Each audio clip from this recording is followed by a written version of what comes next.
Curta Suzano apresenta Roda de Conversa, Mulheres no Audiovisual, com Regiane Souza e Janaína Reis. Mediação Raquel Pereira. Casa Beija-Flor Suzano.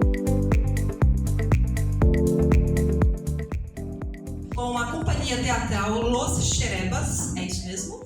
E o coletivo de cinema independente Companhia Bueiro Aberto. Também é preparadora de elenco. Barulho para nossa querida Janaína Reis. Seja bem-vinda, por favor.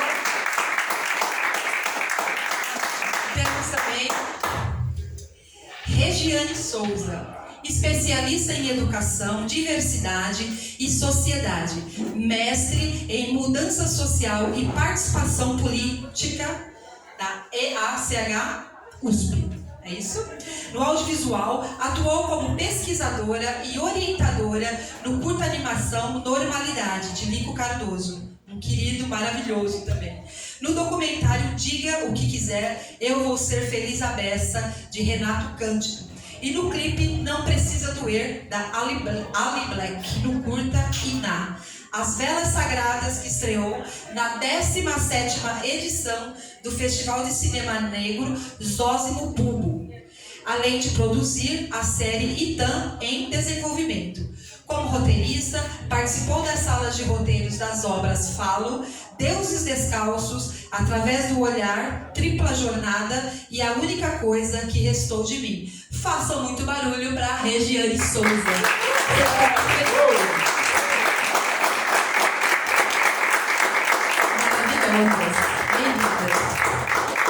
Duas mulheres incríveis aqui, muito obrigada, uma honra estar com você, uma alegria demais. Gente, a ideia é que esse bate-papo seja bem solto mesmo, tá bom? Nós vamos fazer 2 momentos, vamos falar um pouquinho, vocês falam um pouquinho de vocês, depois a gente faz perguntas e abre para vocês também fazerem. E eu já queria que você, pode começar com você, tanto faz, não vai ter problema. Pode começar falando um pouco da sua carreira, e eu acho que quando foi que você sentiu assim, é o audiovisual, é isso que eu quero, é aí que eu vou. Então acho que é importante isso, assim. Bom, gente, eu quero começar agradecendo, né, a presença de vocês. É um sábado à noite. Nós estamos aqui, né, reunidos para falar de cultura, enfim, e eu acho que isso é algo que é para ser comemorado, né? E agradecer também o pessoal do Curta Suzano, Raquel, Escobar, enfim, que são pessoas super queridas e parceiras, né? A gente já tem aí alguns anos se encontrado nessa caminhada e é muito bom, né, perceber que esses movimentos continuam vivos, né? Eu cheguei aqui hoje, vi a casa, achei lindo, aí a Raquel falou, não, a gente está aqui. Eu falei, nossa, como assim? Que lindo! É muito legal, né, ver isso. Bom, eu venho das artes dramáticas, né? Meu primeiro contato com a arte é pelas artes dramáticas, pelo teatro, né? Depois eu vou para a palhaçaria, né? O teatro de rua.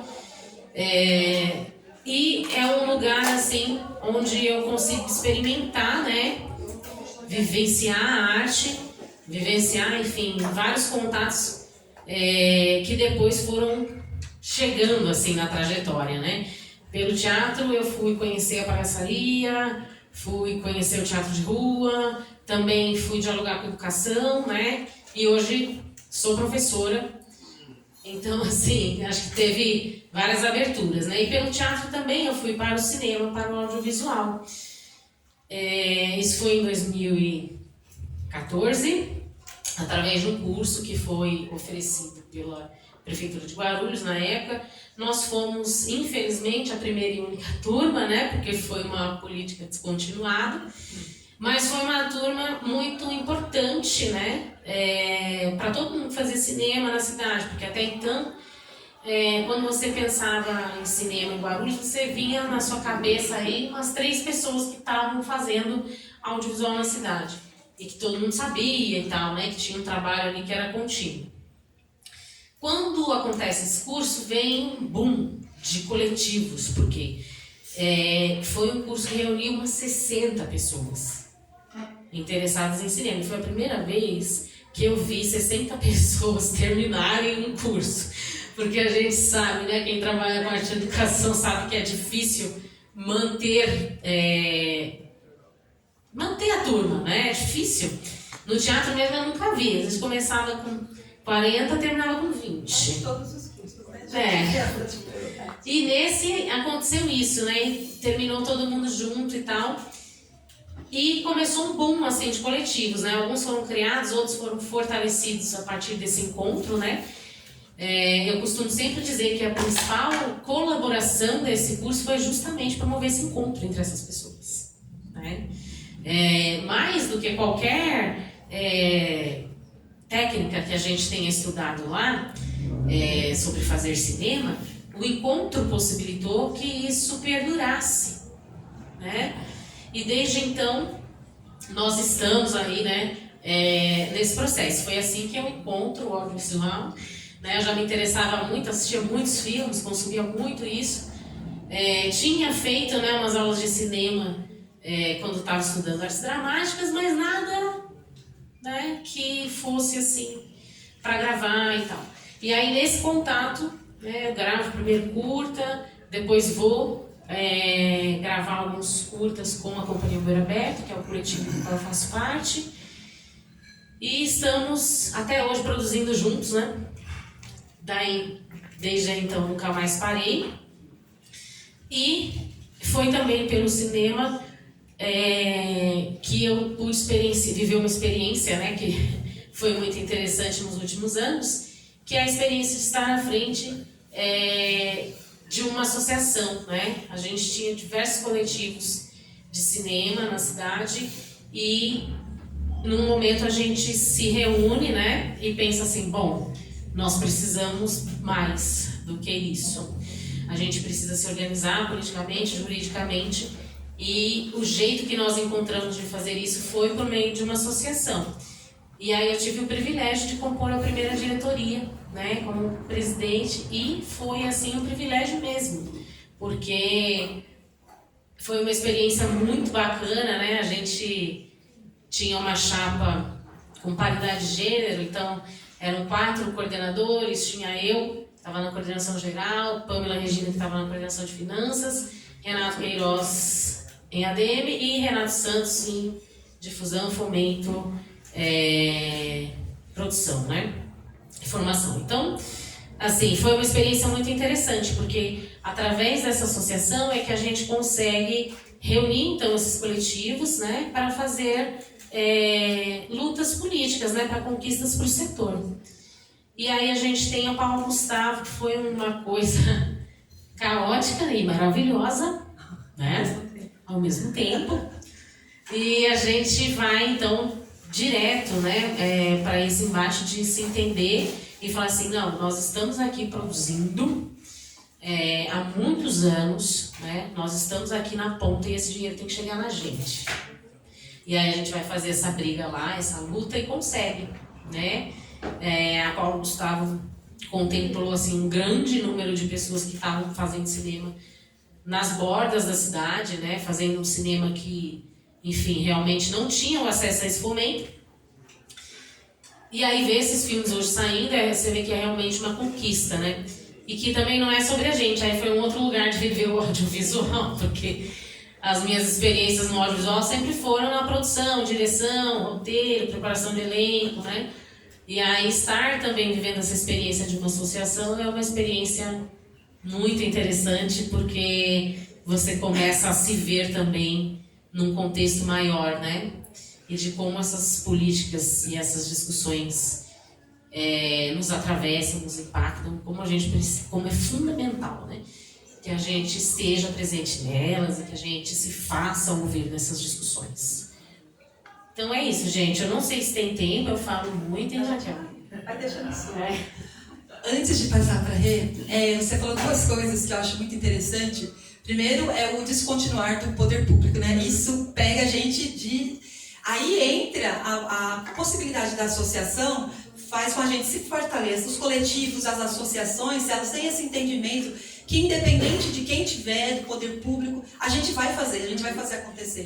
Então, acho isso extremamente importante, né? Infelizmente, de gestão a gestão, a gente tem a quebra, mas quando a gente tem um coletivo e se associa, eu acho que é necessário que todo mundo, todo artista, nós precisamos ter esse entendimento, né? Que a continuidade se dá a partir daí também, né? A gente somar, fazer força para fazer o rolê acontecer, que é o que está acontecendo aqui, né? É possível fazer esse evento, é possível fazer tudo que a gente faz por conta desse entendimento que todo mundo tem, que a gente precisa se juntar, se unir através da associação. Então, os coletivos precisam, acho, muito despertar para isso, que independente de quem estiver na frente, a gente vai fazer a coisa acontecer, né? Acho que é bem interessante. E agora eu quero ouvir você, minha linda. Fala um pouquinho. Boa noite. Bom, primeiro, agradecer o curso da Suzano, né? A Casa Beija-Flor, que é a segunda vez que me recebe aqui. E contar minha história no audiovisual vai parecer meio caótico, gente. E é. Eu sou psicóloga de formação. E em 2018, eu volto de um tempo que eu morei no Pará. E passo a trabalhar numa escola e num serviço de convivência, na Zona Leste de São Paulo. E eles faziam muitas coisas com fotografia e vídeo. A juventude gosta demais de vídeo, de fotografia. E eu era a pessoa que sempre dava um palpite. Ah, por que não fez assim? Ah, por que não faz assado? Ah, acho que se vocês mexerem aqui vai ficar legal. E aí veio a pandemia. Aí tô em casa, na pandemia, mexendo no computador, tinha lá curso de introdução ao documentário com a Ceci, esqueci o sobrenome, Alves, acho. Alves. Aí eu falei, vou me inscrever. Era um curso de um núcleo na Bahia. Me inscrevi no curso de introdução ao documentário, online, na pandemia. Falei, agora vou dar palpite com um pouquinho mais de conhecimento. No curso eu conheci o Lico Cardoso, né, da Zona Leste de São Paulo. E aí, para terminar o curso, a gente tinha que entregar um projeto. Eu não fazia ideia de por onde fazer um projeto, chegando ali no cinema naquele momento, e preferi fazer em grupo. E aí ele tinha um projeto que não sabia como fazer acontecer pelo tipo de projeto que era. Então vamos juntar as duas coisas. Se o problema é esse, vamos juntar. Um desses projetos é Falo, e que é um roteiro que foi escrito agora em 2023. E aí a gente faz esse projeto para terminar essa disciplina e fala, por que não? Juntar e fazer isso acontecer.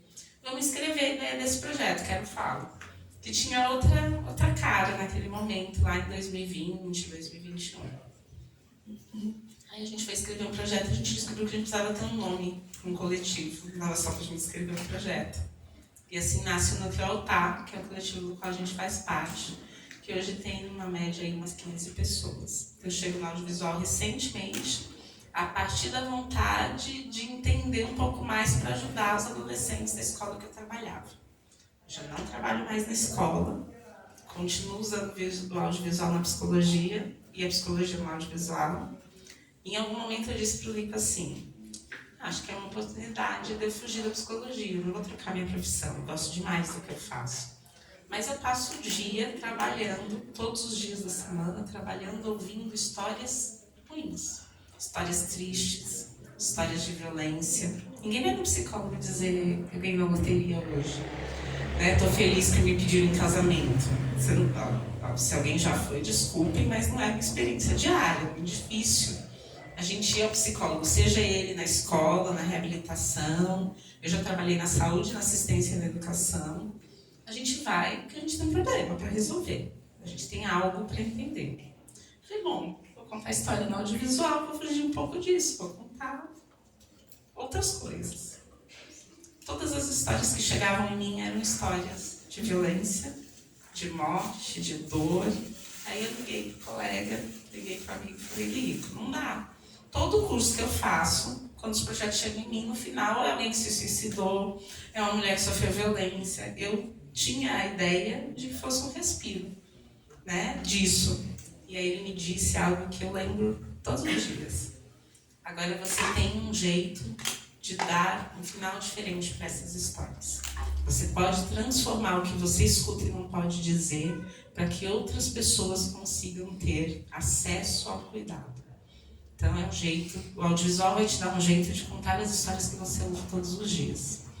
Quando a Raquel cita os trabalhos que eu estive, Normalidade fala da pandemia e do sofrimento das pessoas na pandemia. Estou eu lá de novo com uma história que envolve a psicologia. Digo que quiser você feliz a beça, conta a história do Daniel Marques, um poeta da Zona Leste de São Paulo que se suicidou. E eu tô lá para apoiar esses entrevistados e entender como esses cortes de cena vão chegar e o que a gente quer contar para as pessoas. Se a gente quer que seja um filme triste sobre uma pessoa que morreu, ou se a gente quer contar que essa pessoa lutou muito para ser feliz, para viver. E um filme que fala sobre masculinidades negras. E, enfim, a única coisa que restou em mim fala de 2 meninos que sonham fazer teatro na cidade grande, vindos do interior e são impactados pela pandemia.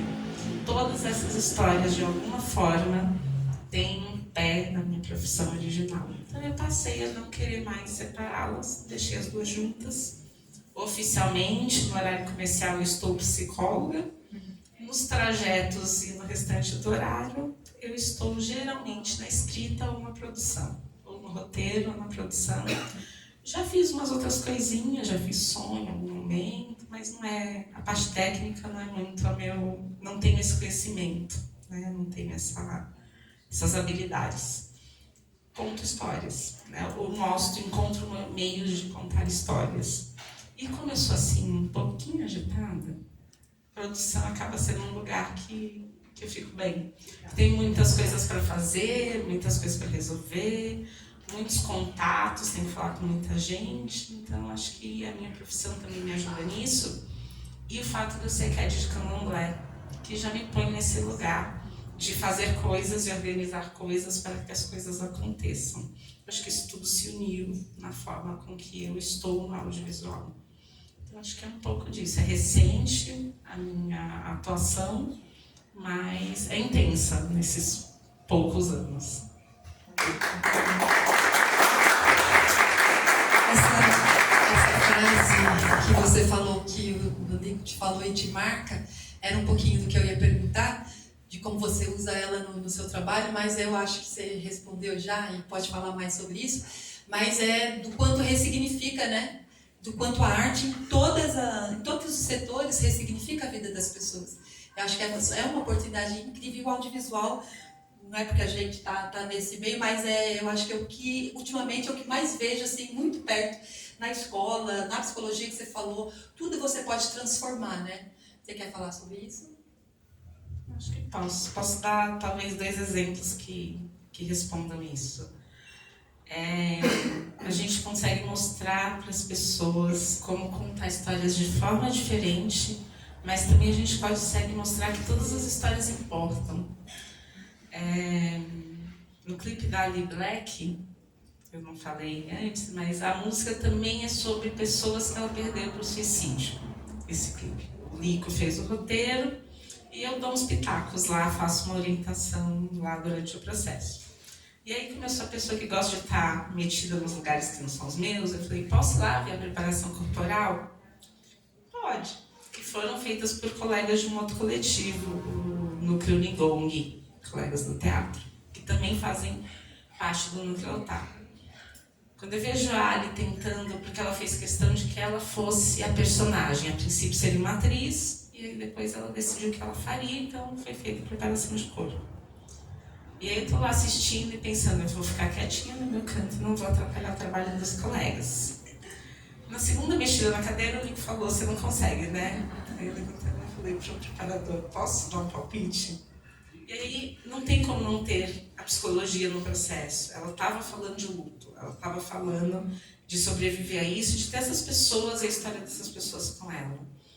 E aí eu consegui, conjunto com o preparador, pensar, vamos contar de outro jeito. Vamos mudar esse lugar, mudar esse olhar, para que ela consiga fazer. Então, acho que poder fazer isso também dá, não só para ela, mas para todo mundo que ouvia aquela música, que assistia aquele clipe, de que tem uma esperança, de que tem uma alegria, em você celebrar o que essas pessoas viveram, né, as que elas tinham. Acho que tem muito disso no processo. E acho que juntar com a psicologia, às vezes acontece, estava contando ali atrás, eu trabalho hoje num centro especializado de reabilitação do SUS, tá? Com pacientes com deficiência intelectual e TEA.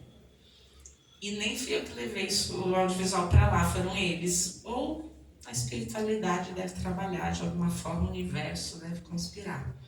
Um deles estava escrevendo uma história e queria que os colegas ajudassem. É um grupo de jovens adultos.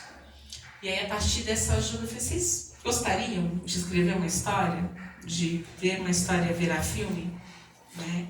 E para eles aquilo é impossível. Eles são as pessoas que todo mundo diz, vocês são inúteis, vocês não fazem nada, vocês não sabem de nada. Né? E desde maio do ano passado a gente vem construindo escrever essa história. E no dia 14 de março a gente teve a oportunidade que eles gravassem essa história. Que eles manuseassem as câmeras, o som, né? Fizessem a claquete, enfim, escolhessem o lugar da cena.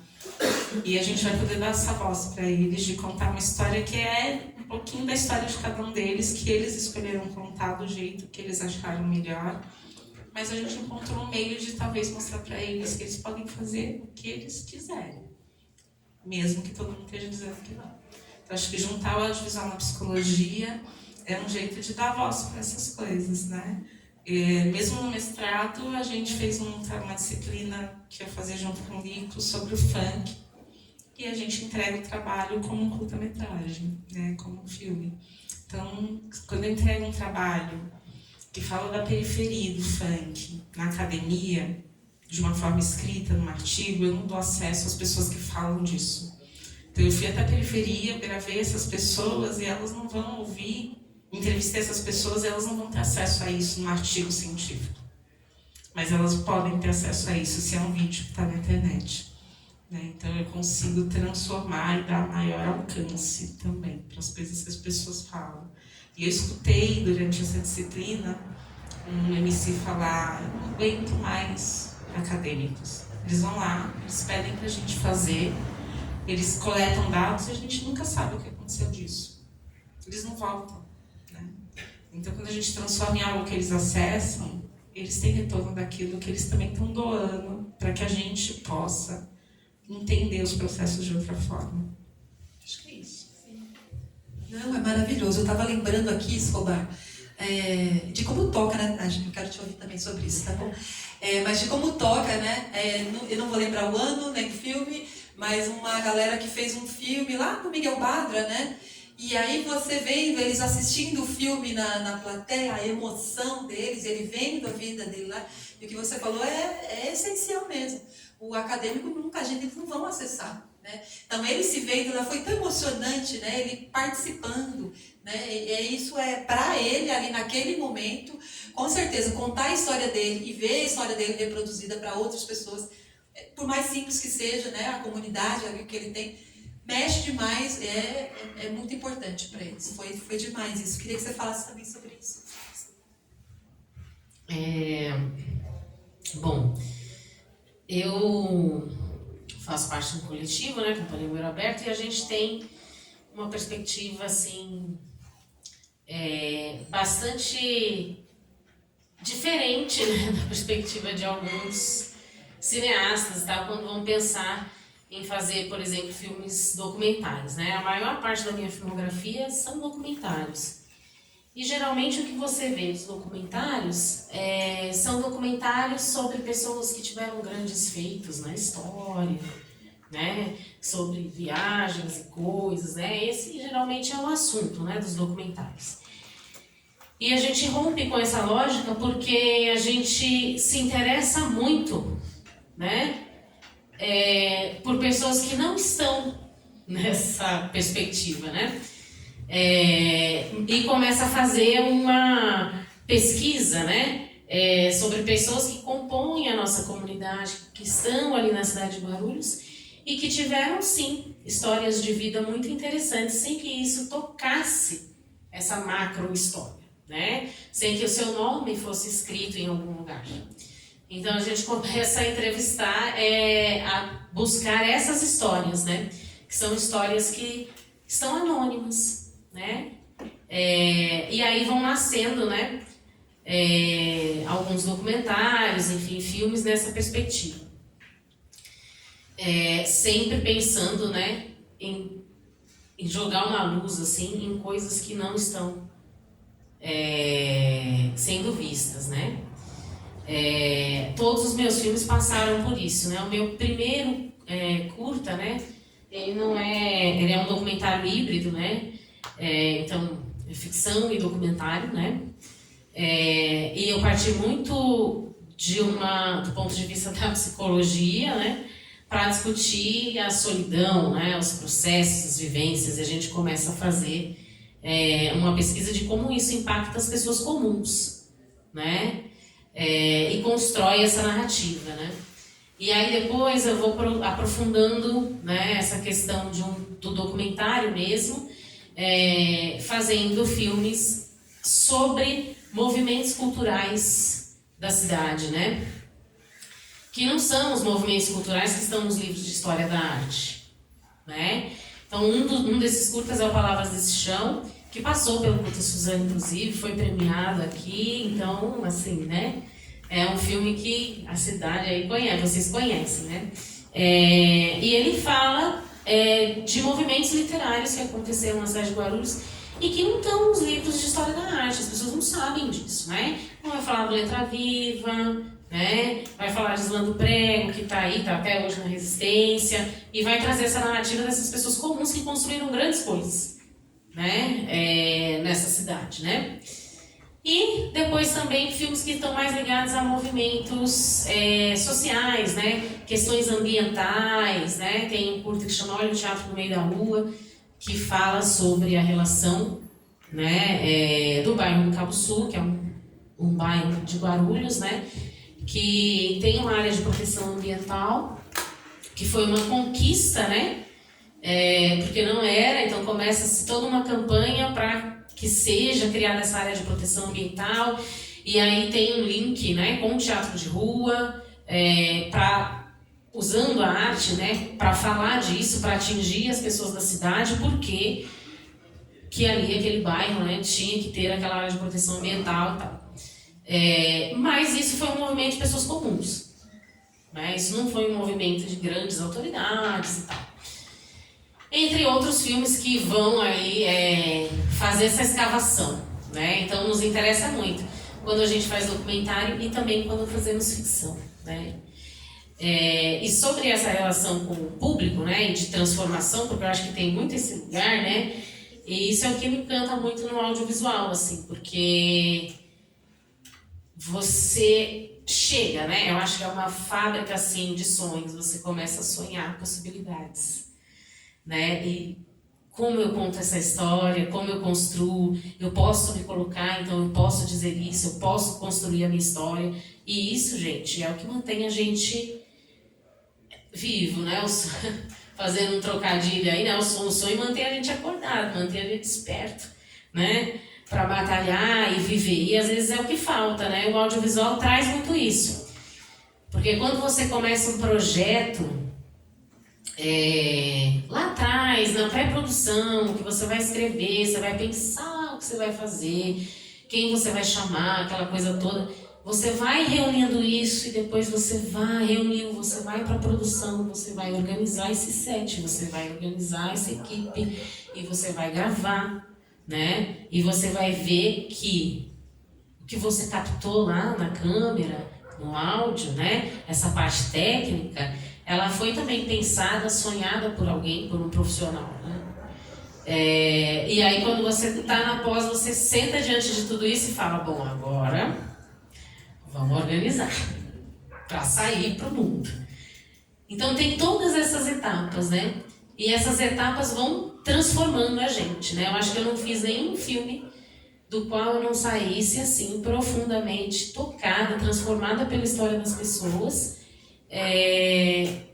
e do qual eu saísse assim falando, esse aqui eu não aprendi nada. Não, eu entrei e saí do mesmo jeito. Você entra de um jeito e sai diferente, né? Porque é um lugar de profunda relação humana, de profunda coletividade, né? Especialmente o audiovisual que é desenvolvido nas periferias, né, que não está no mainstream. Eu não estou falando do audiovisual dos filmes que estão aí nas salas dos blockbusters, né? E nem de filmes que tem aí, enfim, orçamentos milionários e tal.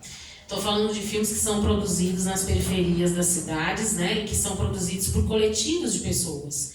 Gente que está interessada no contato humano, na convivência, e através disso gerar um produto, né, tão importante e que fica como um registro de memória, né?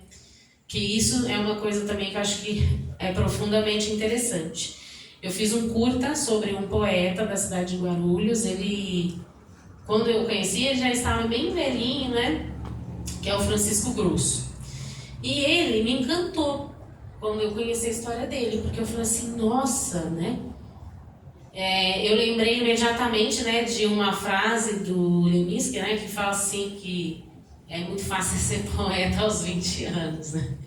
Quero ver você manter viva essa poesia aí, né? Quando você já estiver lá na frente, né? E eu vi isso nele, porque ele já era um senhorzinho, né? E ele era um assíduo frequentador do Islã do Prego. O Islã do Prego é um movimento, né? Um Islã que acontece lá na cidade de Guarulhos. E ele ia ouvir as poesias, né? E se relacionava. O Islã é formado por jovens, pela juventude. Então ele estava ali no meio da juventude. E a poesia que ele fazia nem tinha assim uma profunda relação com a poesia que era feita ali no Islã, porque ele fazia acrósticos, ele escrevia cartas. Então até a missa era muito diferente. E ele ficava ali amando, né, aquela situação toda, comemorando, vibrando com aqueles jovens, né? Inclusive teve uma ação da GCM, né, porque eles ocupavam uma praça, que é a Praça Getúlio Vargas, que até hoje é uma praça muito emblemática para os guarulhenses, porque é a principal praça da cidade e a cultura não consegue ocupar aquele espaço, porque o poder público está sempre barreirando e pondo a GCM lá. Bom, aí a GCM foi lá e falou, não, tá, vocês têm que sair, vai ficar aqui nada, não sei o quê, para tirar os jovens de lá, né?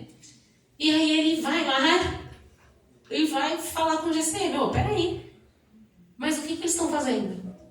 Eles estão falando poesia, não está acontecendo nada, eles não estão fazendo nada de errado. Então, assim, o Chiquinho não só estava ali acompanhando o Islã e prestigiando, mas como ele também fazia parte daquilo tudo. E aí eu falei, bom, acho que eu quero descobrir mais sobre esse homem. Então eu fui lá, né, e tal, conversei e falei, vamos fazer então. E aí pensei, né, poxa, vamos gravar, né?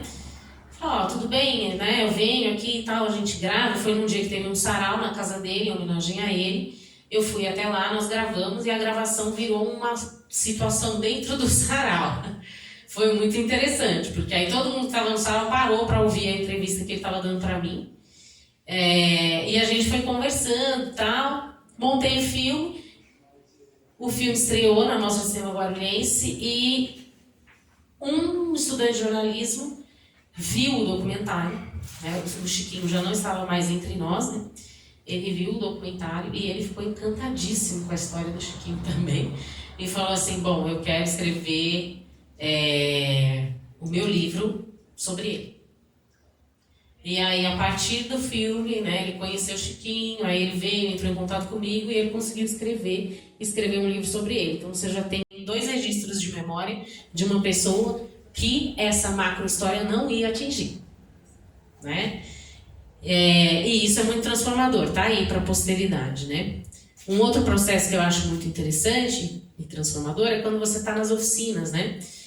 A Companhia Bueiro Aberto, ela tem um projeto de oficina que é a oficina Filme de Bairro, né? E fizemos também uma oficina com a aldeia multiétnica Filhos dessa Terra, com a juventude indígena dessa aldeia, né?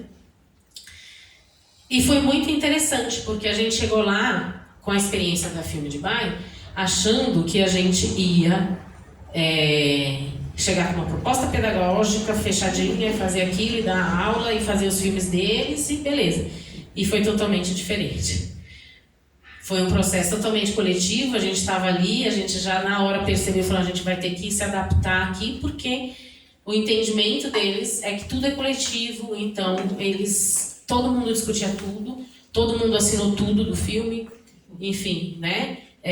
Processo de roteiro, todo mundo colaborando, então todo mundo assinou o roteiro, né? Foto, todo mundo assinou foto, porque todo mundo pegou um pouco na câmera e tal. E construiu essas imagens, né? Porque a foto também é isso, não é só operar a câmera, né? Você precisa fazer construção dessa imagem. E foi muito interessante, porque aí a gente viu que foi um processo transformador também pra gente, porque a gente chegou com uma expectativa e chegou lá, foi surpreendido. E foi, assim, incrível, né? Maravilhoso estar ali e poder também aprender com aqueles jovens.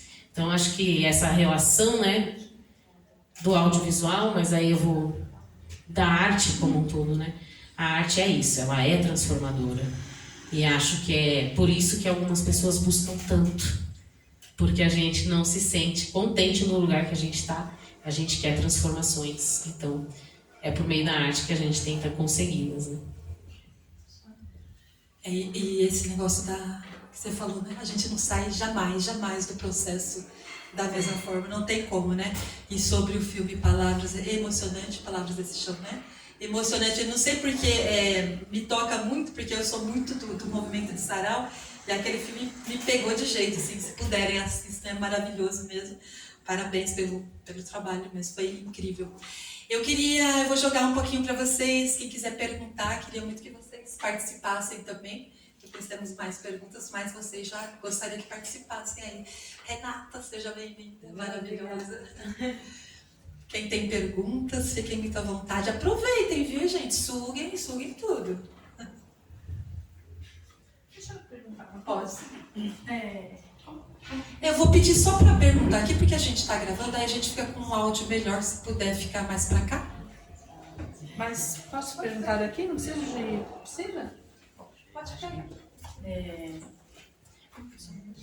Janaína, desculpa, tá? Eu estava lá dentro. Janaína, boa noite. Eu queria saber, porque de você, eu tenho uma pesquisa com memória que partiu de dentro da minha casa. Minha mãe tem 87 anos, vai fazer dia 1º agora, 87. E o meu pai tem 83. E eu comecei a pensar, cada vez que eu vou lá, eu olho, eu falo assim, caramba, né? Será que vai ter outra vez, né? E é ruim a gente pensar assim, mas ao mesmo tempo é bom, porque parece que você se joga mais nesse lugar, né, do encontro. E aí eu comecei a recolher áudios deles, contando histórias. E às vezes eu fico um pouco na dúvida, será que ela realmente lembra disso? Será que ela está inventando? Porque a memória tem isso, né? Tem uma memória que é nossa, que realmente a gente viveu, e tem coisas que parece que são na nuvem, né? E aí eu fico pensando se isso também já partiu de um outro lugar, se você tem uma memória anterior ao sarau, de você conhecer essas pessoas, se isso já era um desejo seu antes mesmo, porque quando eu era adolescente, eu lembro que eu escrevia diários, então eram as minhas memórias, né?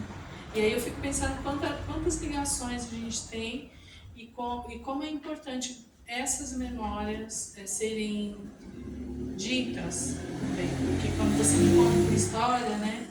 Aí eu olho e falo, caramba, eu não conhecia esse senhor, olha que ruim, né? Deveria ter conhecido.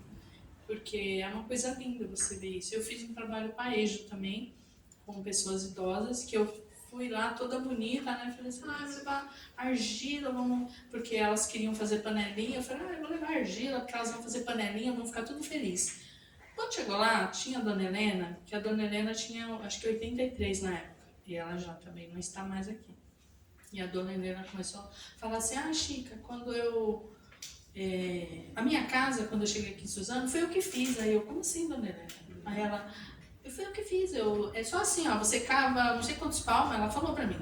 Aí você finca lá os bambus, depois você vai colocar no barro. Aí eu falei, a senhora tá de brincadeira comigo, que eu trouxe aqui uma argilinha, pra senhora fazer uma panelinha, a senhora construiu uma casa, é isso. Ela me ensinou a construir uma casa. Então, assim, eu aprendi muito mais com ela do que ela comigo, com certeza, entendeu? Foi uma troca muito bonita que aconteceu naquele instante.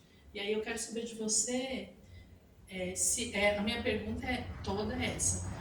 se você tem uma memória anterior ao seu ser adulto, se você tem uma memória que é de infância, de você querer guardar essas memórias, e qual foi a troca assim até hoje que você lembra e que é muito poética para você e que vai ficar na sua memória também.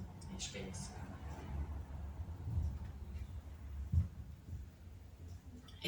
Bom, na infância, né? Acho que assim, eu sempre gostei muito de ouvir histórias, né? E eu acho que isso foi o que acabou me levando para esses lugares todos, porque eu era uma criança quietinha, né?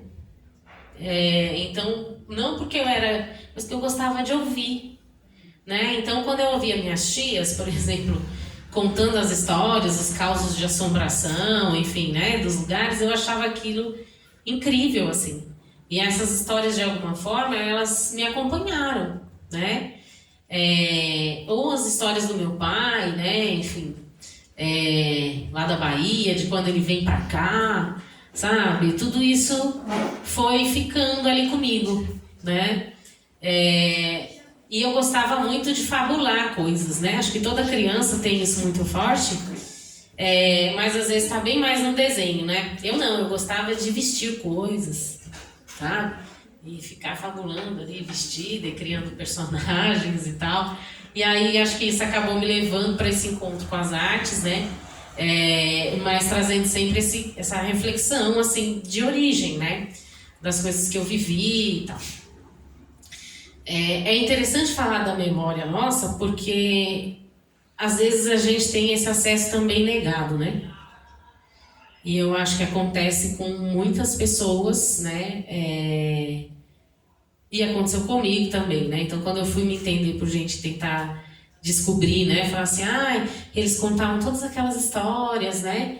E eu falava, eu quero saber mais sobre isso, agora eu vou atrás. Não tinha como ir atrás, porque é isso, né? Não tinha documentação, né? Você tenta fazer essa escavação, mas é uma escavação difícil,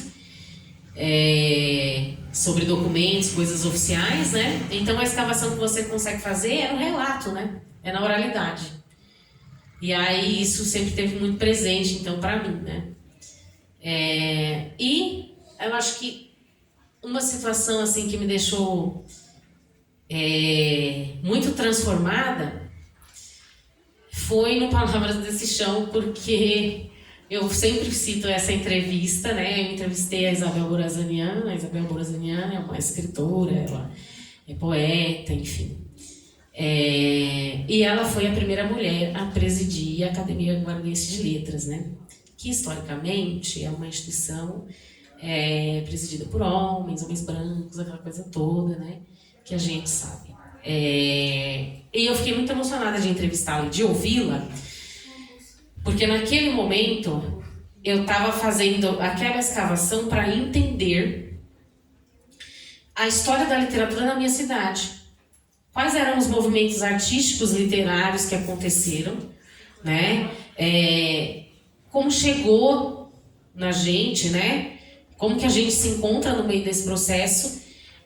E ela escavando também, assim, você vai encontrando isso, essas descontinuidades de políticas, né? Enfim, uma série de questões que você fala, nossa, olha quanta resistência. E a gente estava falando muito forte naquela época, né? Do movimento cultural, como resistência e tudo mais. Então, ouvir a experiência dela foi muito interessante para mim, foi profundamente tocante, porque eu ouvia ela falando e muitas vezes me identificava, e muitas coisas que ela disse me fizeram também entender que, olha, essa mulher, ela teve essa postura, ela teve essas conquistas, então, assim, a gente tem que continuar essa obra. A gente não pode desistir, porque desistir a gente quer todo dia, né? Porque a pressão, né, econômica, social é muito negativa para que a gente pare de fazer o que a gente faz. Então, se manter fazendo isso é de fato uma resistência, né? Quando a Regiane fala, né? No horário comercial eu tô lá trabalhando de psicóloga, e em todos os outros horários eu tô com isso, né? E é ok, né? Mas é uma resistência, né? Porque, meu Deus, né, gente? É uma dupla jornada aí, ó. Não tem hora, né? Então, acho que tem tudo isso. Essa história me tocou profundamente. E o outro trabalho foi esse, o Lab Mais Imagens Indígenas, porque o contato com essa juventude e entender, né? O que para eles é essa vivência coletiva, sendo que a gente fala tanto de coletivos culturais, tal, tudo mais, entender o que para eles é o coletivo foi profundamente transformador para mim.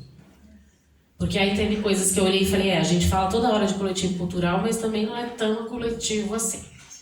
Isso aqui é uma vivência coletiva, né? Então acho que teve esses momentos aí que foram bem legais. Mais perguntas? Posso? Claro, deve. Oi, meninas, que prazer enorme. Bem, com certeza eu, Aguinaldo e a Raquel não erramos quando a gente pensou no nome de vocês. Está sendo maravilhoso poder ouvi-las. Essa roda de conversa Mulheres no Audiovisual, ela foi proposta já na primeira vez que nós fizemos o Curta Suzano em 2017. E todos os outros projetos, de certa forma, anexos à mostra, em algum momento caiu por motivos os mais diversos, mas essa roda tem sido o nosso pilar, né? A nossa resistência. Eu fico maravilhado todas as vezes. A Renatinha, que está aqui do meu lado, eu lembro que ela já esteve aí nesse lugar também, e eu já lembro de ter perturbado ela fazendo algumas perguntas, mas enfim, agora eu preciso perturbar vocês. Mas é uma provocação que eu acho que é muito interessante de ser pensada, e eu vou fazer ela sempre na perspectiva de quem é um produtor no audiovisual, no mundo audiovisual, homem, cis, hétero e com toda essa carga que a gente traz naturalmente, que está introjetada, afinal de contas, se hoje nós falamos que o racismo é estrutural, eu acho que o machismo, a gente tem que começar a considerar que o machismo também é estrutural, né? A xenofobia também é estrutural, enfim, vai por aí afora. Mas a minha pergunta é o seguinte: vocês, enquanto realizadoras do mundo do audiovisual, e a Raquel, se quiser também responda, acho que seria até legal, né, uma terceira perspectiva, queria que vocês comentassem com a gente, especialmente os homens que estão aqui presentes, sobre onde que vocês identificam os ranços desse machismo, aonde que nós ainda estamos, e eu me coloco dentro desse grupo assim, eu não me coloco de forma aleatória, eu coloco porque eu reconheço as minhas imitações ou os meus erros, e que a gente, por mais que a gente tente ter cuidados, a gente ainda comete, né, alguns equívocos. Mas aonde que vocês percebem no mundo da produção audiovisual onde tem mais incisivo, mais visível esses traços do machismo estrutural existente na sociedade atual, tá? E isso diz respeito tanto às pessoas que possivelmente vocês vão entrevistar por os motivos mais diversos, mas também assim até nas estruturas, nas microestruturas de poder que tem dentro de um set de filmagem. Eu gostaria que vocês comentassem um pouco sobre isso, que é muito importante.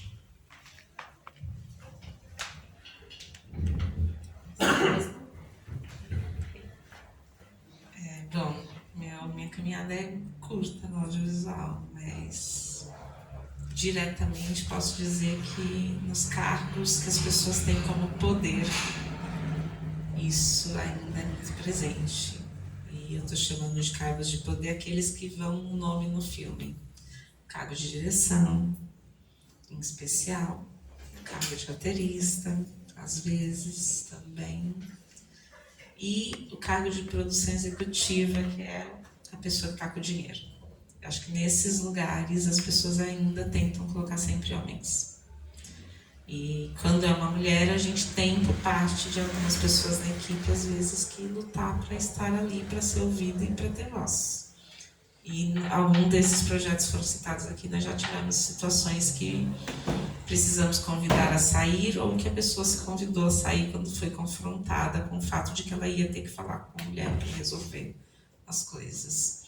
Então, ainda em 2024, né, isso foi ano passado, a gente tem esse tipo de situação. Então, eu me reporto ao homem no processo, mas não me reporto à mulher que está ali. E em um dos casos, a mulher era eu que fazia a produção, e no outro era uma mulher que fazia, uma colega de um outro coletivo, um coletivo irmão, que fazia a direção, inclusive, e ela estava sendo... estava negado o direito dela de participação por um profissional técnico, porque só se reportava ao diretor, eram 2 diretores. Então, diretamente eu passei essas 2 situações, mas vi colegas passando ou ouvi história de colegas, geralmente nos lugares onde a hierarquia é comandada por uma mulher, isso pesa, assim, é difícil. Tanto que, vocês lembram o nome de diretoras de filme agora? Mulheres? Sem ser Janaína. Né? Mesmo se a gente pensar nos hollywoodianos, a gente não vai lembrando de mulheres nesses lugares. Tirando a Janaína, tem a Renata. Eu ia passar na Renata também. Mas é verdade mesmo, fora daqui, tipo assim, forte, Sofia Coppola, você, tipo assim, de repente tá numa mão, só você não consegue fazer 2 mãos. Isso é totalmente verdade que você falou. Acho que quando tem o poder é bem complicado. Eu não vou falar da experiência audiovisual, porque né, a gente sabe, assim, minha experiência é o Curta Suzano. Eu não consigo ir muito além disso, assim, minha experiência é com vocês. Mas, assim, não é distante. Eu trabalho com homens, né? Com mulheres, mas especificamente quando eu estou na frente, na coordenação de um evento de música, só tem eu. E tem toda a equipe de som, tal. Então, se eu for, isso acontece a cada 15 dias. É com muita frequência mesmo. Então, se eu for lá na frente e ouvir o som e falar, não está saindo som dessa caixa, ele chama um homem para ir lá ouvir e para... Como você está sentindo? Como que você está sentindo o som? Como que está aí? Sabe? Se eu falar, tem que acabar às X hora, ele vai perguntar para um homem, falar, é isso mesmo? Então, sabe? Então, ainda é muito forte isso. E deixa a gente num lugar tão desconfortável, você tem que o tempo todo ficar reafirmando quem é você, por que você está ali, que você não está ali à toa. Você sabe, você pelejou para estar ali. Então, o tempo todo você está tendo que pôr à prova que você é capaz de estar ali. Que, eu não estou ouvindo o som dessa caixa. Sabe? Ele precisa confirmar com os amigos, com os parceiros. Se for para baixar o som, se for para aumentar, ele sempre vai precisar disso. Né? Então, eu sinto muito isso praticamente em todos os eventos que eu participo. A grande maioria. Só fala há quanto tempo que você está fazendo isso? 8 anos. Acho que só para dizer que tem um recorte. Ser mulher nesse processo é difícil, mas ser mulher preta é o dobro de difícil. Sim. Perfeito. Fala, Jana. Bom, assim,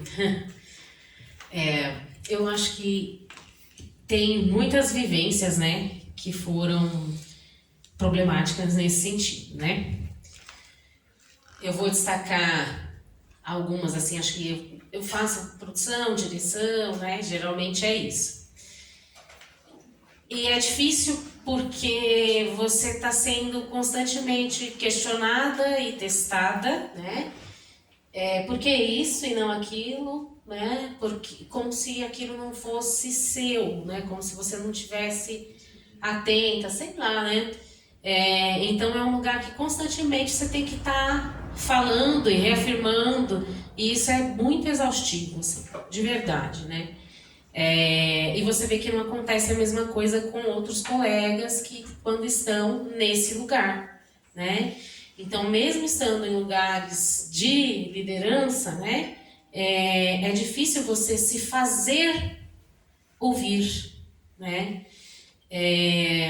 E eu também componho bastante equipes técnicas, porque eu sou fotógrafa. E eu já ouvi, assim, em reunião,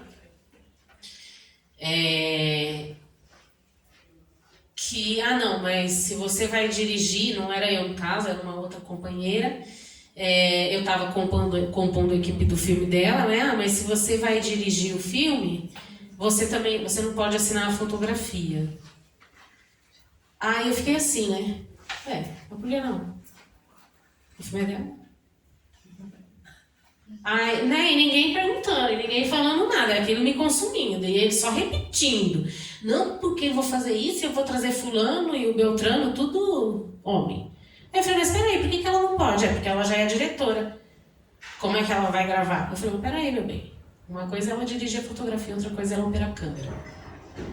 Ela pode perfeitamente pensar a fotografia do filme e chamar você para ser operador de câmera. Né? Mas é porque tem equipamentos que são muito pesados. Ótimo, já inventaram tripé, inventaram trilho. Gente, qual que é o problema? Eu não tô conseguindo. Então, aí toda hora você der, o deboche às vezes é uma arma que eu uso muito. Porque não dá. Você sabe. Poxa! Aí quando você vai para um espaço político, foi um espaço que eu vivenciei bastante nos últimos anos, e dentro do audiovisual, né? Você começa a se pegar com essas estatísticas, né? Então a Regiane traz aqui a questão dessa provocação, que é muito legal, né? Quantas diretoras você conhece? Você pode citar, né? Sem pensar nas que estão aqui, que você já sabe. Se você pegar os dados da Ancine, gente, a queda é brusca. Quando você faz o recorte de gênero, você tem pouquíssimas mulheres diretoras. E quando você adiciona aí também o recorte de raça, aí é pior ainda. Então, assim, dentro de um espectro político e econômico, né? Porque se você pensar assim, às vezes a gente, né? Os nossos filmes não estão na sala de cinema e tal, mas os nossos filmes estão registrados na Ancine, eles têm CPP, né? Então, assim, como que a agência, né, nacional aí de cinema e tal, como que o Brasil também lida com isso? Como que ele fomenta essas mulheres, né, estarem nesses lugares, né? E quando você vem, né, numa experiência, foi a experiência da associação, né, você vai fazer uma briga por política pública, por política cultural, porque aí você vai... Política pública é isso, é disputa de orçamento. Então a gente está falando de orçamento o tempo todo. A gente está disputando, quero dinheiro para isso, não quero para aquilo. É pior ainda, porque aí a violência é assim escancarada, né? Você é agressiva.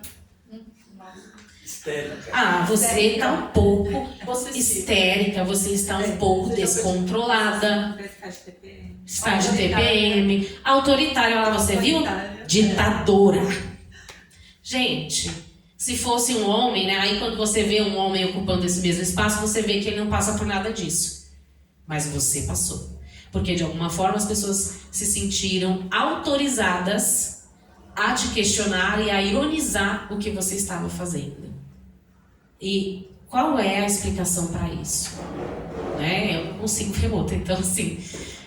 acho que tem essas questões, né, que a gente precisa pensar, porque de fato é isso, né, o patriarcado está aí, é uma estrutura que atravessa todos nós, atravessa nós mulheres e atravessa vocês homens também, né, numa masculinidade tóxica, né, que você tem que performar todo o tempo um ideal de homem. Então, assim, isso atravessa todos nós, né, de um modo muito tóxico. Então, eu sempre faço essa provocação, que eu acho que esse cinema que a gente faz, que é um cinema periférico, que é um cinema que está na contramão, é contra-hegemônico, ele precisa também ser contra-hegemônico nesses pensamentos. Então, vamos nos policiar e melhorar para que a gente possa ter uma evolução de fato, né, não só de novas narrativas, de novos olhares no audiovisual, mas também de novos modos de produção e de novos modos de produção, né? Como a gente se constrói aí, né? Constrói essa caminhada. Pensa assim também, como você acha que isso avança? Como que a gente transforma isso? Tudo que essa gente falou aqui, como que transforma nesse momento? Vai parecer clichê, mas resistência é o único caminho. A gente tem que continuar fazendo. E continuar lutando e continuar dizendo: esse lugar é o meu, porque eu escolhi estar aqui e tenho condição de estar aqui. Isso não acontece só com os homens. Eu estava escutando a Janaína lembrando que eu era proponente de um projeto, estava na produção, era a pessoa que ia liberar o dinheiro para as equipes comprarem as coisas. E mesmo mulheres, eu dizia: não é para fazer tal coisa em grupo. Coloquei no grupo. Todos os pagamentos devem ser feitos assim, todas as solicitações assado, para todo mundo saber. Aí a pessoa, em vez de se reportar a mim, ela mandava para o colega homem dizendo: eu vou comprar tal coisa. Aí a pessoa me dizia: eu falei para fulana que podia. Eu falei: mas eu já tinha dito que não podia, então não pode, ela vai tirar do bolso dela. Ah, mas tem mais. Aí o outro me ligava e dizia: fulano disse para eu ir em tal lugar comprar tal coisa. Não vá. Se for, você vai pagar do seu bolso, eu não vou reembolsar. Ah, mas a Regiane também, né? Ela nem... Pô, se tem um dinheiro, por que ela não vai resolver? Porque se eu deixar desse jeito, vai ser assim sempre. Não estava claro? Não deixei todas as instruções discriminadas? Não me disse para reportar? Eu sou a pessoa mais online que eu conheço. Então, dizer que tentou falar comigo e não conseguiu, acho pouquíssimo provável. Mas nem tentar passar por cima de um recado dado, consultar o colega homem e autorizar a fazer algo que já estava desautorizado, o único jeito de que eles entendam que na próxima vez vai ser desse jeito de novo, é se eu não abrir mão. E eu não vou abrir mão, vai tirar do bolso. Infelizmente é isso. Foi orientado. Não custa, basta uma mensagem, diga tal coisa. Vamos fazer, vamos resolver. Mas resistência, eu acho que não tem outro jeito. E a gente vai continuar sendo as autoritárias, né? Olha como ela é grosseira, olha como que é não sei o quê. Enfim, a gente fez um setting de 2 dias e teve uma visita técnica. Na visita técnica eu fiquei 40 minutos esperando as pessoas chegarem. Aí as pessoas chegaram e disseram: bom dia! E eu falei: boa tarde, vocês estão atrasados 40 minutos. Aí todo mundo já fica com ranço, vira a cara e pá. Tá bom. Vamos pro set. Chegando no horário, tô esperando o povo chegar atrasado. Tá bom. No outro dia, o setting era à tarde. Só que eu tinha que fazer outras 10 mil coisas antes de chegar no set. E aí eu cheguei 10 minutos atrasada. As pessoas disseram pra mim: nossa, boa tarde. Eu falei: pra você, que eu tô trabalhando desde as 8. Aí porque a Regiane é grossa sempre, né? Eu sou porque se eu não for, as pessoas passam em cima como um trator. Como um trator. Elas ligam para o outro colega e mulheres, não estou dizendo só de homens. Né? Esse machismo estrutural, como o Escobar diz, está introjetado na gente. A gente também acha que tem que se reportar o colega homem, a mulher não. Mesmo que a função seja dela naquele momento. Né? A gente atua num coletivo que as funções se trocam. Olha, eu estou na produção, olha, eu estou no som, olha, eu estou... Enfim, entendam quem está em que lugar e se reportem àquela pessoa. Ah, mas no projeto anterior era fulano. No projeto anterior era. Agora não é mais. Então vamos nos adequar a esse processo. Quando isso passar, talvez a gente possa não ser as autoritárias, enfim, todas as outras coisas que as pessoas pensam da gente. Mas não tem... Infelizmente, eu não consigo ver outro jeito nesse momento. Mais perguntas aí? Pode falar. Boa noite a todas, todos. Bom, a minha pergunta é sobre o papel de vocês, né? Que fica muito claro para mim, enquanto guardiãs, cuidadoras e difusoras de memórias e trabalhos, principalmente desses artistas independentes. A citação mesmo do poeta Daniel Marques, fica o registro para as futuras gerações conhecer quem era, a questão do poeta de Guarulhos também, por ser um poeta que agora eu vou querer conhecer um pouco também, devido à sua fala. E eu fiquei remetendo algumas obras literárias também que eu percebo a importância daquele guardião para manter viva a fala daquele que já se foi, no caso dos poetas já falecidos, mas fica aquela fala do Kafka que diz que os grandes vão embora para ficarem aqui, né? Então deixaram legados, e cabe a vocês, quanto profissionais do audiovisual, os biógrafos, autores, artistas, manterem vivo essas memórias e trabalhos desses autores independentes, né? Que muitas vezes não encontram pessoas que dessem esse valor, acabam indo embora mesmo, e encontram, estão rodeados de pessoas que não deram atenção e acabam vendo seus acervos irem para o lixo, né?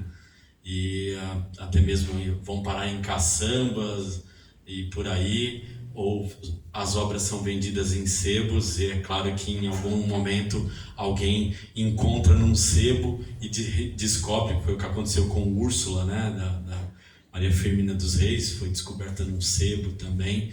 Fiquei pensando também na obra do Jonathan Swift, o Viagens de Gulliver, que se não fosse também o filho dele, o diário teria se perdido e não iriam se conhecer também as viagens. E essa questão do Rubens Paiva agora, com a questão da mãe dele, a Eunice Paiva, em Ainda Estou Aqui, que se ele também não retrata, as gerações não conseguem, não chega ao cinema também, vai se perdendo essas memórias. Então, gostaria que vocês falassem um pouquinho sobre isso, né, do papel de vocês, que são quem escuta, dá valor e valoriza esse trabalho da memória, e a importância desse trabalho de difusores, se vocês encontram também caminhos para manter esse legado vivo, porque depois é preciso passar esse bastão e que esses projetos não se acumulem e não se percam também, né? Sobre isso.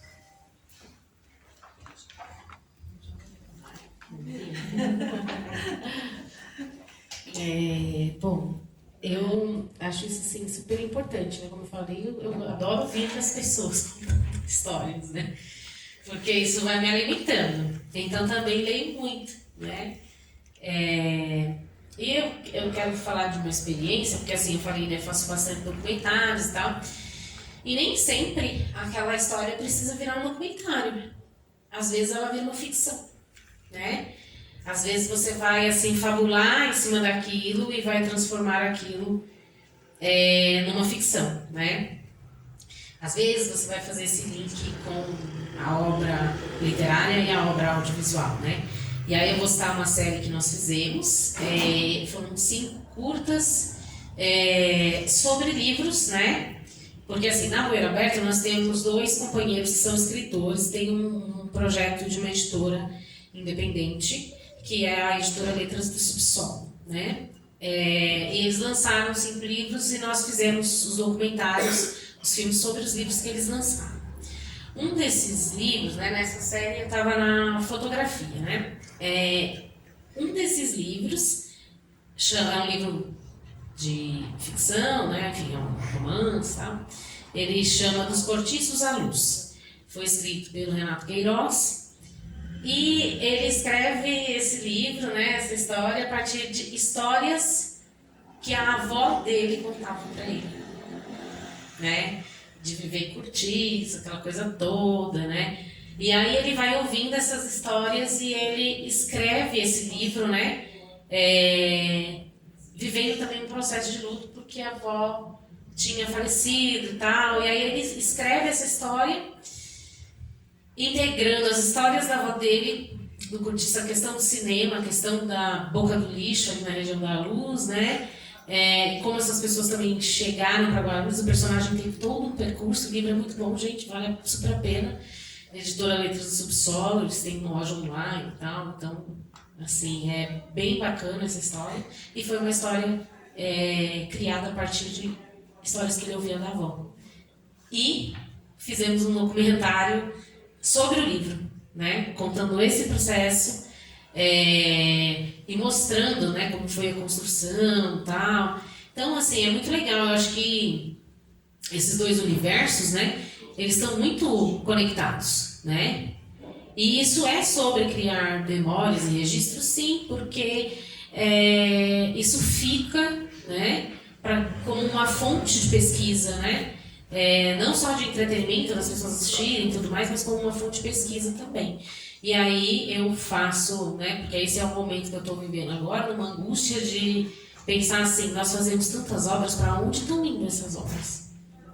Quais são os lugares de memória que a gente está deixando essas obras? Porque YouTube é janela, né? Se acontecer alguma coisa e, enfim, né, acabar o YouTube, a gente perdeu, né? Streaming também é janela de exibição. Como a gente está trabalhando a memória do nosso audiovisual? Porque também é a memória de todas essas pessoas que estão envolvidas nesse processo, né? E é uma memória nossa, do nosso bairro, das nossas comunidades, né? Então é uma angústia aqui que eu compartilho com vocês, né? Porque eu acho que a gente precisa começar a buscar caminhos para fazer acervo mesmo, preservação de acervo.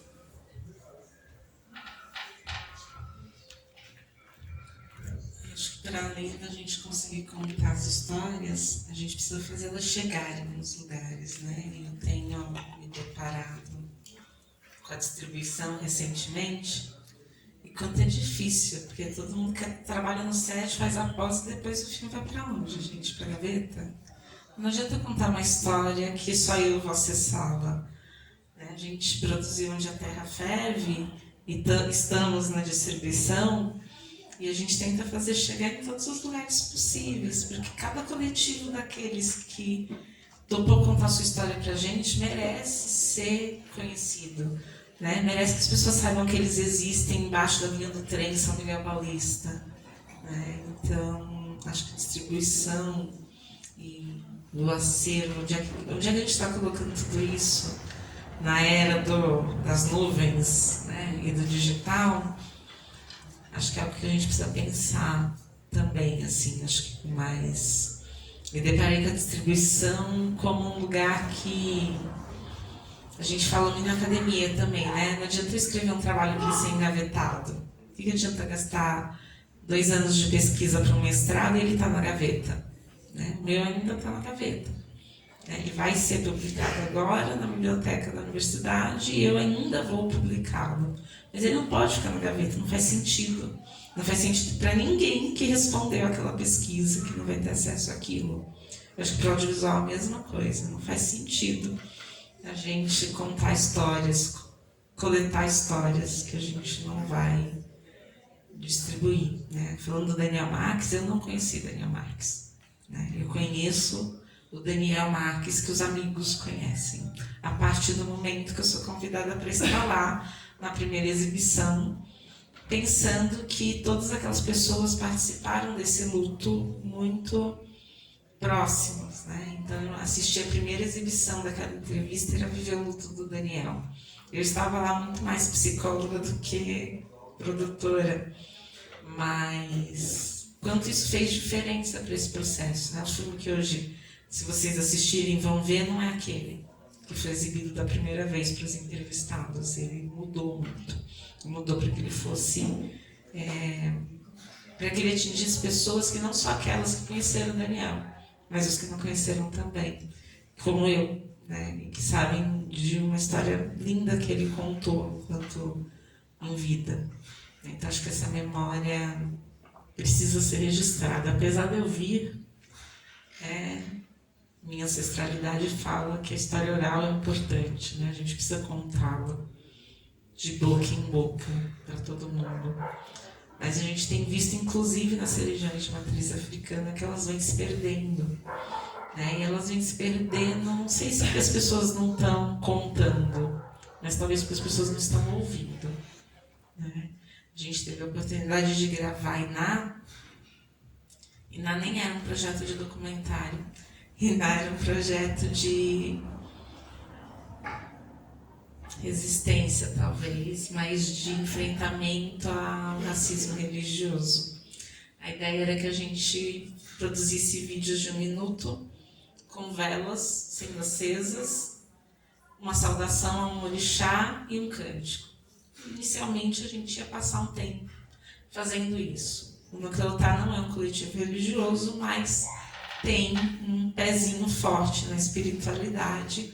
E a gente tem muitas pessoas que são de religião de matriz africana, que são pessoas pretas.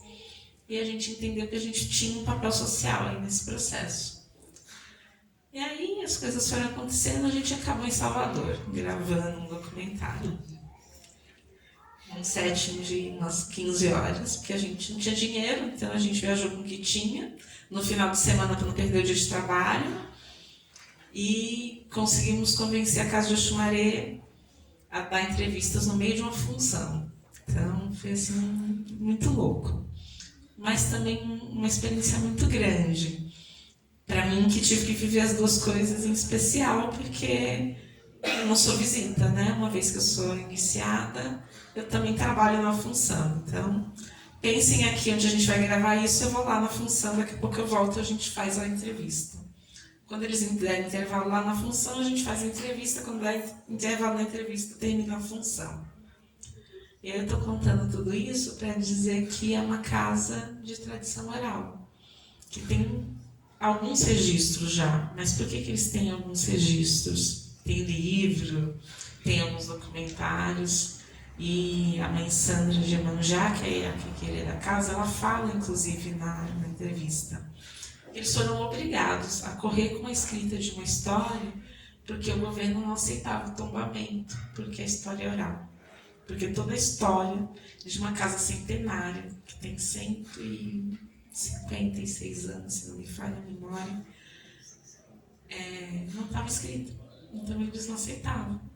Então senta-se todo mundo, corre todo mundo para pôr no papel, porque enquanto não esteve no papel, hoje tem um livro chama Casa de Oxumaré, Cânticos e Contos de PRVG, alguma coisa assim, não vou lembrar o título exato, mas dos registros, inclusive, da experiência do PRVG na casa. E a gente se vê obrigado a escrever para manter a memória, porque a memória das senhoras mais velhas das Águidas que ouviram, das pessoas que viveram, não serve. Né? Não era o suficiente. E aí, para isso, teve que se correr atrás de registros históricos e tudo mais. Então, a gente acaba sendo meio que pressionados a registrar. E talvez para as culturas de tradição oral, registrar no audiovisual seja o melhor jeito. Porque continua oral, né? Só com registro, uma mídia, né? Para que isso aconteça. Mas que a gente pense que também é violento a gente obrigar as pessoas a registrarem quando vem de tradições indígenas, africanas, que entendem o processo muito melhor que a gente, né? Que trabalham coletivo muito melhor que a gente, porque eles sabem essencialmente que as pessoas podem ser todas naquela função, isso não vai tirar o brilho de ninguém. E a gente fica aqui discutindo quem vai assinar XY papel no filme, né? Enfim. Não sei se eu respondi, mas é o que ficou. Obrigada, Rê. Obrigada, Jana.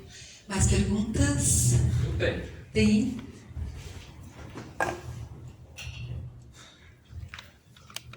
Tudo bem, boa noite. Parabéns pelo trabalho. E a minha pergunta vem de uma fala que me preocupou quando você diz, né? Olha, a nossa preocupação é que um registro acadêmico talvez as pessoas não possam ter o acesso e por isso a questão do audiovisual. Para vocês isso daí existe uma relação com o processo de democratização, por exemplo, do ensino? Por quê? Porque a gente entende que o ensino, a educação, ela tem que ser para todos. Mas será que nós já estamos nesse nível? Foi nesse sentido que quis dizer? E dizer também sobre esse processo que vocês articulam, que vocês estão envolvidas. Vocês acreditam que é uma forma da gente descrevermos a nossa verdadeira história? Porque a gente vem de um processo de colonização. E é muito importante a gente entender que precisa existir um movimento de descolonização disso. Porque muitas vezes o que a história conta, mas não é a nossa história. O que aparece nos livros. Então, para a gente colocar tudo isso no eixo, vocês acreditam que é um processo de democratização da educação? A educação vai ser importante nessa transformação? O caminho é esse? Seria isso. Obrigado. Difícil. Vou começar respondendo com acesso à educação. Eu vim da escola pública, né, ensino básico, fundamental e médio, e faço faculdade em uma instituição particular. A universidade pública não é para pobre. Começando assim. Então eu tinha que trabalhar e estudar. Então eu precisava pagar minha faculdade. Eu nunca fui a pessoa que tive o sonho da universidade pública. Mas ele acabou acontecendo por vários motivos. E aí eu prestei mestrado na USP Leste, na EASH. Sei lá, na minha turma, de todas as disciplinas, se tinham 2 da Zona Leste, era muito. A maioria das pessoas vinham de outras áreas, Butantã, outras zonas da cidade, dos interiores e de outros estados. E eu fico pensando, o campus da USP Leste foi construído com a intenção de ser acessível para quem estava lá. As pessoas não se acessam. Elas não acessam não é pela questão física. Elas não acessam porque elas não conseguem enxergar. Elas não conseguem enxergar porque elas não conseguem atingir as notas. E elas não atingem as notas porque elas não tiveram uma educação, né, compatível com outras pessoas. A gente não chegou nesse momento ainda, infelizmente. A gente ainda está brigando para entender que precisa existir política de cotas. Né? Eu só entrei na política de cotas agora no mestrado, eu nunca usei a política de cotas, porque lá atrás eu também não entendia que era um direito. Hoje eu entendo o que é. Né? Se a gente não teve o mesmo acesso, o mesmo ensino, a gente precisa ter um jeito de chegar. E por enquanto esse é o jeito. Quem espera que um dia as pessoas que vierem depois de mim estejam num outro patamar. Mas não é. A educação não atinge a todos. Quando eu falo do artigo, né, quem já leu um artigo científico sabe que ele é cheio de burocracias e de falas rebuscadas. Quando eu vou entrevistar alguém lá na periferia, nem sempre eu estou falando de alguém que teve acesso a essa educação. Né? Pode ser que tenha tido, mas pode ser que não. E eu não acho que essa pessoa vai fazer a busca no Google acadêmico para ter acesso àquilo que ela me disse. E não é porque ela não saiba fazer, porque não é o dia a dia dela. Não é o que ela vive. E às vezes nem é o que ela consegue fazer. A gente entrevistou uma MC que é aqui de Suzano, inclusive. E a gente tinha a intenção de perguntar para ela como era ser funkeira numa cena masculina prioritariamente. Pode ver que os grandes funkeiros são... Os grandes nomes do funk são homens. A gente não conseguiu chegar nisso. Porque quando você grava documentário tem isso, né? A gente prevê uma coisa, mas nem sempre acontece o que a gente previu. Ela começa a contar de toda a história dela para conseguir chegar a cantar o funk que ela queria cantar. Isso envolve filho, marido, violência, mãe, pai, violências. Tem que trabalhar para comer, né? E está muito anterior a discutir se as mulheres têm espaço no funk ou não. Ela primeiro precisa sustentar os filhos, a casa, sair de um casamento violento, ter o que comer em casa, para depois entender se ela vai conseguir discutir e brigar para ter espaço na cena. Né? Então, a gente ainda está muito atrás se a gente pensar em educação. E acho que o audiovisual atinge mais pessoas, porque mesmo aqueles que tiverem dificuldades com o aprendizado, no sentido de uma leitura mais rebuscada, mas também aqueles que não têm tempo, que estão trabalhando 8 horas por dia, fazendo 6 horas de trajeto. Estou falando de mim, faço 6 horas de trajeto e 8 horas de trabalho. Então eu só posso fazer audiovisual se eu fizer no trajeto, porque eu não tenho mais horas. Quando eu chegar, eu mal dou conta de cumprir o horário de dormir, né? O audiovisual faz com que eu consiga acessar, porque se eu estiver aqui lendo um artigo, eu que estou pleiteando entrar no doutorado, se eu tiver que sair com um artigo para ler ou assistir um filme, eu vou assistir o filme. Porque é o que eu tenho de condição às 4 da manhã, quando eu pego o primeiro ônibus. Ele é de muito mais acesso. E aí eu não estou falando de um acesso nem que é por conta da educação, é por conta da nossa realidade mesmo. Então, acho que para além do acesso à educação, tem um acesso que a gente precisa trabalhar, pôr comida em casa e depois pensar se a gente vai conseguir fazer todas as outras coisas. Então, infelizmente, acho que não falta muito ainda para a gente ter essa paridade na educação. E acho que eu perdi a segunda pergunta. Se vocês fazem parte aí se vocês entendem que esse trabalho é uma forma também de escrever a nossa história, né? Sim. Colocar a verdadeira história. Sim, porque o que aparece no livro, a gente sabe que não é a nossa não é a nossa história. Acho que é isso. Quando a gente vai... Se a gente pensar, você tem aqui a Casa de Oxumaré, que foi quem a gente gravou, deve ter, sei lá, quantos curtas gravados lá. Mas cada vez que a gente conta essa história, a gente fortalece essa escrita real, que é aquela de que a polícia invadiu o terreiro para poder acabar com a manifestação das religiões de matriz africana. Que aquela escada tem, sei lá, 182 degraus, se eu não me engano, 132, para que não tenha acesso à polícia, para que a polícia não pudesse bater nas pessoas, né? E quando a gente conta diversas vezes, de formas diferentes, com olhares diferentes, de lugares diferentes, a gente garante que essa história está sendo reescrita da forma correta.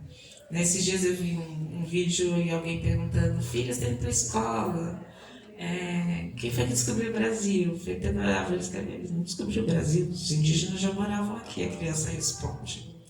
Ela só responde isso porque hoje a gente tem pessoas contando a outra versão da história, né? E algumas pessoas respondem isso. Quem vai responder isso? As nossas crianças pretas e periféricas que agora estão podendo ser ensinadas disso. Porque a branquitude de classe média alta vai continuar contando a outra história. A versão paralelo. Né? Mas agora a gente tem discussão, a gente consegue dizer.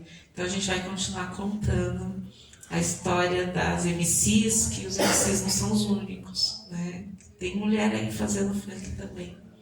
Por que será que eles conseguem tanto dinheiro e tanta coisa e elas não conseguem? Será que é porque elas não cantam tão bem? Acho que se a gente citar aqui, sei lá, tem uma MC que chama Renata, ela grava uma música, acho que uma das primeiras músicas dela, uma música da Ludmilla. Ludmilla deu a música a ela, porque ela tinha uma filha pequena para sustentar. E a gente não vê o nome dela na cena. Nem com uma música de alguém, de uma letra. Não consegue. Mas a gente, se eu perguntar o nome dos MCs, vocês vão lembrar. Ariel, Daniel, enfim. Não estou dizendo que eles não são bons no que fazem. Mas será que as mulheres também não são? Né? A gente continua tendo que enfrentar tudo isso. Quando a gente começar a contar essa história, e a gente fez questão, por exemplo, de contar a história do funk incluindo as mulheres, porque a gente viu a dificuldade de chegar nelas. Inclusive de conseguir MC para falar. Né? Porque a gente só achava os meninos. E acho que é um jeito da gente conseguir deixar registrado para as próximas gerações a nossa história.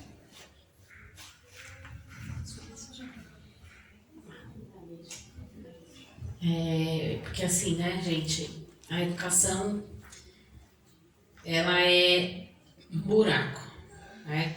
É isso, eu acho que, infelizmente, né, da forma como está hoje o Brasil, como está posto, que não é diferente da forma como ela nasceu, né? A educação no Brasil, ela nasce dual, né? Ela nasce desigual, né? Então, quem que acessava a universidade? O filho do senhor, né? Que ia estudar lá em Coimbra, ou que ia depois se formar nas universidades aqui. nunca foi pra gente. Nunca foi. E aí depois, não, né, os movimentos para universalizar e tal, tudo mais. Só que universaliza, garante um acesso à matrícula, né? Mas não é só matrícula que garante a educação, né?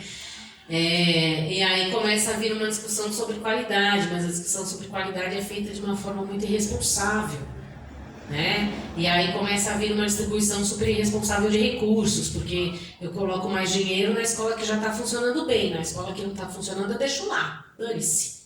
Vocês não me dão IDEB, vocês não me dão índice. Então, assim, é um buraco. E quem é que está nessa escola? Filho da classe trabalhadora, né? E aí, quais são as soluções que eles apresentam, né? Então, vamos, sei lá, fritar esses professores aí. Porque são eles que não estão trabalhando direito. Aí, o professor começa a adoecer. A saúde mental, se afasta, vai embora, sai. E começa um movimento de esvaziar também currículos, né? E agora um movimento de escola cívico-militar. Mas isso, gente, só vai acontecer para a classe trabalhadora.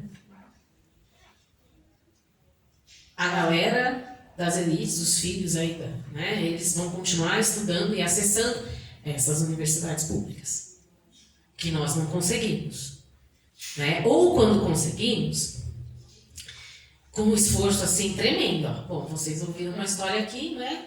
Eu teria aí mais uns 3 exemplos dentro do meu coletivo para dar, porque... Mas, enfim, não vou fazer isso, porque acho que o exemplo da Regiane já é assim, muito bom para que a gente entenda isso, que não é para nós, né? E quando a gente tem que sacrificar muito. Então, assim, infelizmente, esse é um buraco que a gente precisa olhar, a gente precisa discutir, a gente precisa brigar e defender essa escola pública, mas para que ela seja de fato uma escola de qualidade e que atenda, né? E que de fato seja uma educação emancipadora, transformadora, porque isso pode estar no papel, na letra da lei, mas assim, não está acontecendo, né? E aí, assim, né, esse olhar decolonial, né, de você ter outros pontos de vista, né, da história, e a história sendo contada, né? Com certeza, é isso. Eu acho que é um outro ponto de vista dessas histórias, né? Aí me lembra também não só o audiovisual, mas acho que a literatura também. Conceição Evaristo está aí, maravilhosa, né? Com as suas escrevivências. Então, assim, a arte também tem essa função. E talvez por isso a arte incomode tanto também. Porque quando você tem uma ascensão de um pensamento que não quer isso e que quer manter esse status quo, a parte que é sempre atacada é a cultura. E eles atacam onde, né? Politicamente, moralmente e também economicamente. Por isso é tão difícil quando a gente fala de recursos para a cultura. Isso tudo é um projeto, gente. Não está nada separado, sabe? Então, a gente tem que olhar para esse projeto e combater esse projeto. Obrigado. É isso. Gente, estamos chegando, infelizmente, no final desse bate-papo maravilhoso. Para mim é sempre uma alegria, o Scô falou aí desde o começo de 2018, mas essa roda é sempre um prazer mesmo fazer. Eu sempre falo mesmo que às vezes a gente tem poucas pessoas, mas todo mundo que sai aqui sai como multiplicadores de tudo isso, toda essa importância que foi falado, né? Então eu acho extremamente importante que a gente continue nos reunindo sempre nessas rodas, trocando, é tão prazeroso, né? Tantas perguntas diversas e necessárias, então a gente sai daqui com uma bagagem incrível. Queria muito agradecer vocês, queria que vocês dessem as considerações finais, agradecer demais a presença. Curta Suzano, mais uma vez, está na 8ª edição, recebemos esse ano 400 filmes, Escobar? 471 canais. 471, não é qualquer coisa, gente, é lindo demais. São 471 filmes, estamos no processo, né, agora, vamos para o segundo processo de definir, né, do júri, e ele acontece no final de junho, meados de junho. Então, assim, acompanhem esse trabalho que é incrível. Falo mais uma vez, não é fácil estar há 8 anos de forma independente, fazendo o rolê acontecer. Todos vocês que são do audiovisual sabem disso, né? Então, que a gente continue aí multiplicando todas essas boas ideias. Queria muito agradecer a presença de todos. Mas queria muito que elas fizessem aqui as considerações finais. Tá bem? Acho que só agradecer mesmo o espaço do curso da Suzana e da Casa Beija-Flor, né, de receber a gente.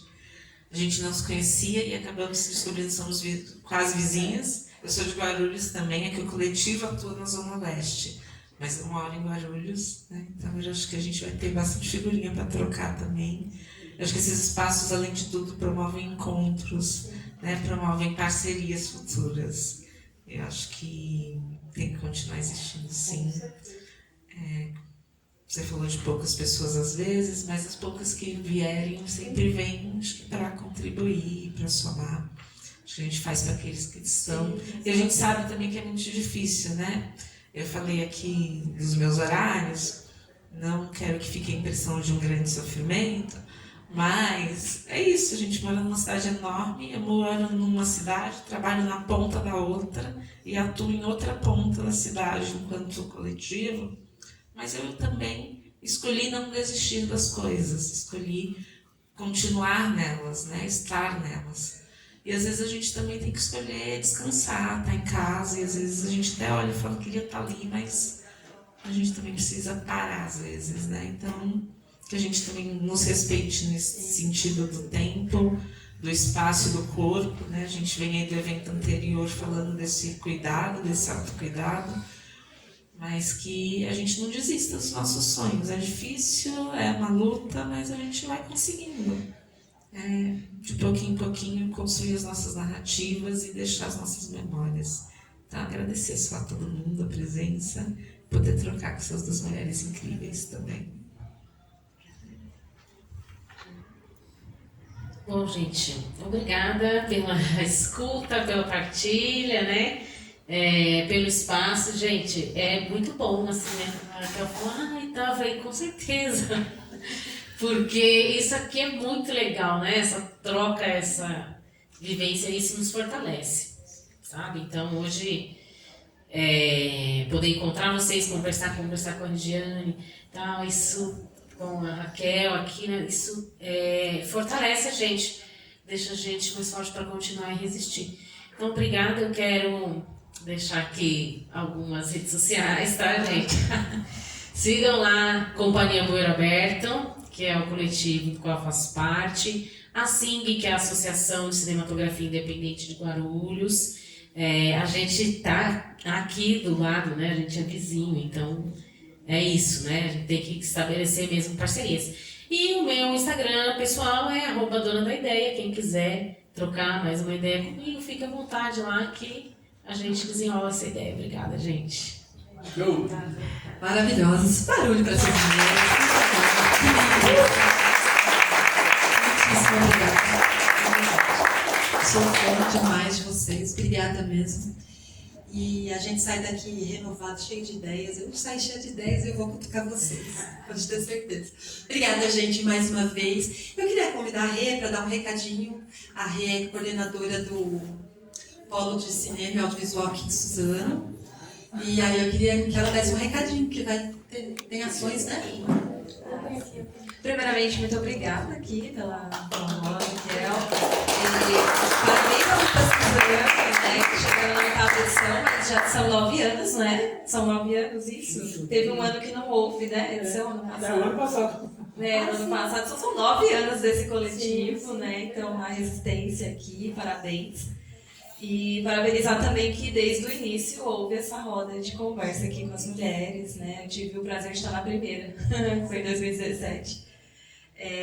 Para dar um recadinho aqui para vocês, amanhã vai ter uma exibição de um filme lá no Cine Teatro Vilma Bentivigna, é um filme A Voz que Resta. Ele está em cartaz no circuito de São Paulo, então é um filme que é inédito, ainda está em cartazes, então vocês têm a oportunidade de assistir aqui em Suzano, de graça, e vai ter um bate-papo de conversa aqui com os diretores.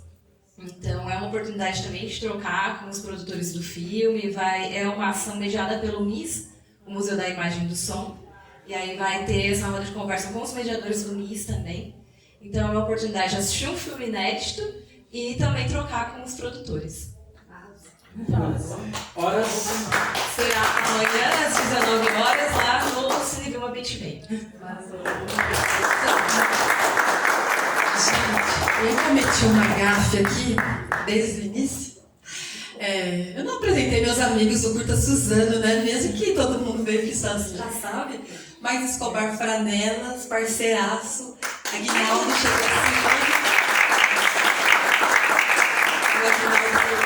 para somar esse ano e é esse trio que está fazendo o rolê acontecer. Então, muito obrigada, meninos. Uma honra trabalhar com vocês. Obrigada, de coração.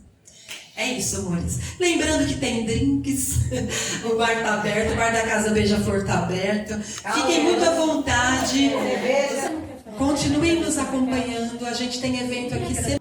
E alguém vai falar alguma coisa aqui? A nossa amiga Raquel, ela faz o trampo. A nossa mulher. De improviso assim, não, mas tudo bem. Falar da Raquel é sempre um prazer, né? Poxa vida. Afinal de contas, são mais de 10 anos que a gente se conhece nos rolês, primeiro nos saraus e depois a gente começou com essa ideia, né, de fazer o Curta Suzano. Bom, sempre bom lembrar que foi uma mesa de bar. Uma mesa de bar, são as melhores. Os melhores. As ideias veio. Os bares são os centros culturais por essência, né? Mas enfim, Raquel, eu queria mesmo te agradecer. Aliás, até porque por conta da minha situação de saúde, ela e o Aguinaldo que estão tocando o grosso do Curta Suzano nesse momento, né? E eu quero muito, muito agradecer vocês e parabenizá-la também pela condução. Aliás, todos esses anos, né, conduzindo sempre essa roda super importante. É isso. Obrigado e parabéns.